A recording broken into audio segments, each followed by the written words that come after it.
Hello అండి. Welcome back to my channel blended dishes. నేను మీ శిరీషానంద.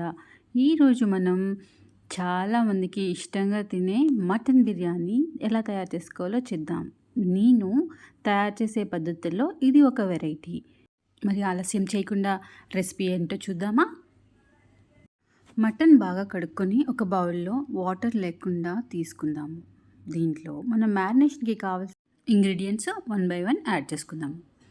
కొంచెం పసుపు, కారం కారం కొంచెం ఎక్కువ తీసుకుంటేనే బాగుంటుందండి మటన్ కోసం. చికెన్ కంటే ఒక 2 స్పూన్లు ఎక్కువ తీసుకోవాలి. అలానే మటన్ మసాలా, ఇది జాజికాయ పౌడర్ అండి. జాజికాయ తీసుకుంటే చాలా తొందరగా డైజెషన్ అవుతుందని చెప్పి హాఫ్ స్పూన్ ధనియా పౌడర్ తీసుకున్నాము. అలానే ఫ్రెష్గా గ్రైండ్ చేసుకున్న జింజర్ గార్లిక్ పేస్ట్. నెక్స్ట్ దీంట్లో మనం స్లైస్ చేసుకున్న గ్రీన్ చిల్లీ, ఇది 10 నుంచి 15 వరకు వేసుకోవచ్చు, ఎందుకంటే మటన్లో కారం చాలా ఎక్కువగా కావాలి కాబట్టి. అలానే ఒక కొత్తిమీర కట్ట ఆర్ సగంకైనా ఓకే, మీ టేస్ట్కి అనుగుణంగా. నెక్స్ట్ మనం ధనియాల పౌడర్ కూడా వేసాం కాబట్టి కొత్తిమీర మీ అనుసారంగా వేసుకోండి. అలానే మనకి పుదీనా ఒక కప్పు ఫ్రెష్ కర్డ్, దీంట్లో మీకు తగినంత ఉప్పు వేసుకుని కొంచెం ఆయిల్, ఒక 2 స్పూన్స్ ఆయిల్ వేసుకొని దీన్ని బాగా కలుపుకొని 2 నుంచి 3 గంటల వరకు మ్యారినేట్ చేసుకోండి. మినిమం ఒకవేళ మీకు అంత టైం కనుక దొరకకపోతే కనుక అట్లీస్ట్ 1 అవర్ అయినా సరే మ్యారినేషన్ చేసుకోండి. ఇది పక్కన పెట్టుకొని వేరే కప్లో రైస్ మనం సోక్ చేసుకుందాం. 1/2 కిలో మటన్కి 1/2 కిలో రైస్. ఇప్పుడు ఒక ప్యాన్లో ఆయిల్ వేసుకుందాము. ఇక్కడ నేను 4 spoons to 5 spoons of oil తీసుకుంటున్నానండి. మీరు మీ ఇష్టంగా తీసుకోండి. ఇది 4 to 5 స్పూన్స్ అయితే సరిపోతుంది. ఒకవేళ మీరు ఎక్కువగా నెయ్యి వేసుకోవాలి అనుకుంటే ఆయిల్ తక్కువ తీసుకోండి, లేదా వైస్ వర్సా అండి. ఇప్పుడు మనం మసాలా వేసుకుందాం. దాల్చిన్ని, మరాఠీ మొగ్గ,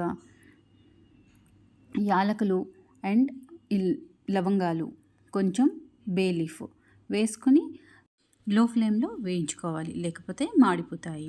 నెక్స్ట్ ఆనియన్స్ స్లైస్ చేసి పెట్టుకున్నామండి, అవి వేసి బాగా దోరగా వేయించుకుందాము. ఇవి వేగిన వెంటనే తీసుకుని ముందుగానే కట్ చేసి పెట్టుకున్న ఒక టమాటో వేసుకుందాము. ఈ టమాటో పండుగా ఉన్నది చాలా బాగా మెత్తగా ఉడికిపోతుందని చెప్పేసి తీసుకున్నామండి. చిన్న ఉప్పు వేసాను, సో దట్ అది కొంచెం తొందరగా స్మాష్ అవుతుందని చెప్పి. ఇప్పుడు ఇది స్మాష్ అయిపోయిందండి. సో అందుకు మనం ముందుగానే కలిపి పెట్టుకున్న మటన్ తీసుకొచ్చి మ్యారినేషన్ కంప్లీట్ అయింది. మనం ఒక 2 hours నేను మ్యారినేట్ చేశాను. సో దీంట్లో వేసుకుని బాగా ఫ్రై చేద్దాం కొంతసేపు. మటన్లోంచి వాటరు బయటకు రావడం మొదలు పెడుతుంది. అప్పుడు దీన్ని మనము కొంచెం కుక్కర్ పెట్టుకుందాము. మటన్లో నేను వాటర్ వేయలేదండి, వేయకుండానే నేను కుక్కర్ పెడుతున్నాను. మెత్తగా ఉడుకుతుందా లేదా అన్నట్లు డౌట్లు ఏం అవసరం లేదండి. మటన్లో ఉన్న వాటర్తోనే మనకి ఈ కుక్కరు సరిపోతుంది, వచ్చేసింది, మెత్తగా అయిపోతుంది. ఇది ప్రెషర్ తగ్గిన వెంటనే, అంటే మొత్తం కాకుండా మీరు దీంట్లోంచి కొంచెం ప్రెషర్ని కూడా రిలీజ్ చేసి మీరు తీసుకోవచ్చు. చూసారు కదా, ఈ విధంగా ప్రెషర్ తగ్గింది. చూస్తే దాంట్లో ఇంకా వాటర్ ఉంది, అది కొంచెం మరుగుతుంది. ముందుగా చెప్పాం కదండి, నెయ్యి వేసుకుందాం ఇప్పుడు ఈ సమయంలో. సో నేను కొంచెం నెయ్యి వేసాను. మీకు ఇంతకంటే ఎక్కువ నెయ్యి కావాలా, తక్కువ నెయ్యి తింటారా, ఎక్కువ వేస్తేనే నాకు నచ్చుతుంది. బట్ ఇప్పుడైతే కొంచెం మోడరేట్గా వేసాను. తర్వాత ముందుగానే మనం నానబెట్టుకున్న రైస్ని తీసుకొచ్చి దీంట్లో వేసిద్దాము. వేసి బాగా కలుపుకుని తర్వాత వీటిని ఒక 2 to 3 minutes అట్లా వేయించుకుంటూ, ఆ తర్వాత దీంట్లో మనం కావలసినంత వాటర్ వేసుకుని మళ్ళీ ఒక 2 విజిల్స్ కుక్కర్ వచ్చేటట్టుగా పెట్టుకున్నాం. ముందుగా ఒక 2 విజిల్స్ వచ్చాయి మటన్కి, ఇప్పుడు ఒక 2 విజిల్స్ వస్తే సరిపోతుందండి.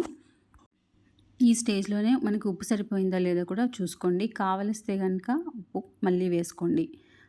అంతే అండి. కుక్కర్ విజిల్ వచ్చినాక కుక్కర్ ప్రెషర్ అంతా తగ్గేంత వరకు వెయిట్ చేయకండి. వెయిట్ చేస్తే కనుక ముద్దగా అయిపోయే ఆస్కారాలు ఉంటాయి. అందుకే కొంచెం ప్రెషర్ మీరే కొంచెం ముందుగా రిలీజ్ చేసేసి దాన్ని మీరు సర్వింగ్ బౌల్లోకి ట్రాన్స్ఫర్ చేసుకోండి. అంతే అండి, టేస్టీ మటన్ బిర్యానీ రెడీ అయిపోయింది. చూసారు కదా, ఆల్రెడీ మనం తీయడం వలన కొంచెం వాటరీగా బయటకు కనిపిస్తుంది, బట్ ఇట్ ఈస్ ఫైన్. ఈ టైంలో తీసేస్తే చాలా బాగా వస్తుంది. ఇదిగోండి, అంతే. మన మటన్ బిర్యానీ రెడీ అయిపోయింది. దీన్ని మనం రైతాతో సింపుల్‌గా సర్వ్ చేసినా సరే చాలా బావుంటుంది. లేదా mutton gravy curry, chicken gravy కర్రీని కూడా మీ ఓపికని బట్టి మీరు చేసుకోవచ్చు.